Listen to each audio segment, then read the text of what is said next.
Item ಯಾವುದೇ ಇರಲಿ try ಮಾಡಿ ಆಚಿ ಚಿಕನ್ ಮಸಾಲಾ. ನೀಟ್ ಪರೀಕ್ಷೆ ಅಕ್ರಮದ ಬಗ್ಗೆಯೂ ಕೂಡ ಸಚಿವ ಪ್ರಿಯಾಂಕ್ ಖರ್ಗೆ ಕಿಡಿಕಾರಿದ್ದಾರೆ. ವಿದ್ಯಾರ್ಥಿಗಳು ಸೂಸೈಡ್ ಮಾಡಿಕೊಳ್ತಾ ಇರೋದು ದುರಂತ. ಅಕ್ರಮದಲ್ಲಿ ಬಿಜೆಪಿ ಮತ್ತು RSS ನಾಯಕರು ಶಾಮೀಲು. ಹಗಲಿರುಳು ಓದಿದ ವಿದ್ಯಾರ್ಥಿಗಳ ಭವಿಷ್ಯ ಏನಾಗಬೇಕು?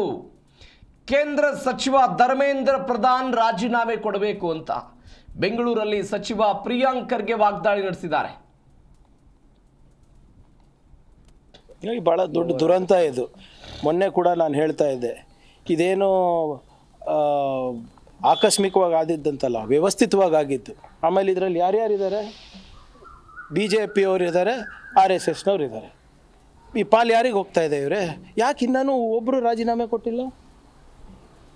ಕಲಬುರಗಿನಲ್ಲಿ ಮಕ್ಕಳು 85% ತೊಗೊಂಡ್ರೆ, 90% ತೊಗೊಂಡ್ರೆ ಪ್ರಿಯಾಂಕ್ ಖರ್ಗೆ ಕಾರಣ ಅವ್ರು ರಾಜೀನಾಮೆ ಕೊಡಬೇಕು ಅಂತ ಓಡಾಡೋ BJP ನಾಯಕರು ಎಲ್ಲಿದ್ದಾರೆ ಇವರು? RSS BJP ಅವರ ನೆಕ್ಸಸ್ಸಿಂದ ಇದಾಗ್ತಾ ಇರೋದು. 22 ಲಕ್ಷ ಜನರಿಗೆ ಮೋಸ ಆಗಿದೆ. ಇವತ್ತು ಮಕ್ಕಳು ಆತ್ಮಹತ್ಯೆ ಮಾಡ್ಕೊಂಡಿದ್ದಾರಲ್ಲ, ಯಾರು ಕಾರಣ?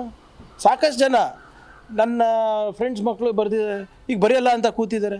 2 ವರ್ಷ 3 ವರ್ಷ ಸತತವಾಗಿ ನೀಟ್ ಟ್ರೈನಿಂಗ್ ತೊಗೊಂಡು ಹಗಲಿರುಳು ಒಂದು ಮಾಡಿ ಓದಿ ವ್ಯವಸ್ಥಿತವಾಗಿ ಇದನ್ನು ದುಡ್ಡಿಗೆ ಮಾರಾಟ ಮಾಡ್ತಾ ಇದ್ದಾರಲ್ಲ ಮಕ್ಕಳ ಭವಿಷ್ಯ. BJP ಅವರಿಗೆ ಏನಾದರೂ ಸ್ವಲ್ಪನ ನಾಚಿಕೆ ಇದ್ದರೆ ಧರ್ಮೇಂದ್ರ ಪ್ರಧಾನ್ ಅವರಿಗೆ ಸಂಪುಟದಿಂದ ಕಿತ್ತಾಕಬೇಕು. ಅವ್ರಿಗೆ ಏನಾದರೂ ಸ್ವಲ್ಪನ ನಾಚಿಕೆ ಇದ್ದರೆ ಅವರೇ ರಾಜೀನಾಮೆ ಕೊಡಬೇಕು. ಆಮೇಲೆ ಮೋದಿ ಅವರು ಎಲ್ಲಿದ್ದಾರೆ? ಮಾತು ಮುಂಚೆ ಪರೀಕ್ಷೆ ಪೇ ಚರ್ಚೆ ಮಾಡ್ತಾರಲ್ಲ, ನೀಟ್ ಪರೀಕ್ಷೆ ಪೇ ಚರ್ಚೆ ಎಲ್ಲಿದೆ ಅವ್ರದ್ದು? ಒಂದು ಮಾಡಲಿ ನೋಡೋಣ.